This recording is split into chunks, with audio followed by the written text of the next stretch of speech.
sme v parku, že aké máš také nejaké vysnívané miesto, že v lese, že kde by si išla do prírody na dovolenku a že by si tam musela byť mesiac. Že napríklad Tatry, alebo niekde tak, že vo svete. Môžeš si ísť z celého sveta. A ty si čo? YouTuber? No ja som rapper, ale po voľnom čase robím toto, alebo vyrezávam vtáčie budky.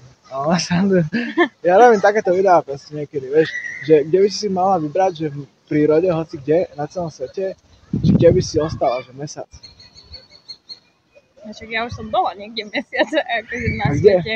Čo by si odporúčila? V Mexiku som bola a v Thajsku aj v Nice som bola. Takže choďte do Thajska a počkaj, tam čo žerú? Tam kalujú tie one. Kokosy a one, tie chrobá. Ten hmyz, ne?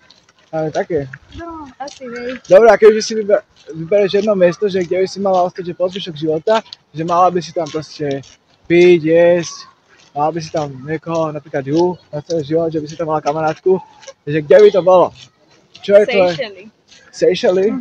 Dobre, tak ti zarepujem na Seychely. Keď ste nevedeli, moje obľúbené mesto je Seychely, lebo ja som rapper na inom leveli. Keď ma počúvaš, tak skáče aj splashman, aj ty, každý, lebo toto je tá party, toto sú tí vraždy, teda nie vraždy, nezabíjam. Dobre, toto je pekná krajina, dobre, maj sa pekne, čau. Ďakujem, že sa zapojila, wow, daj na to.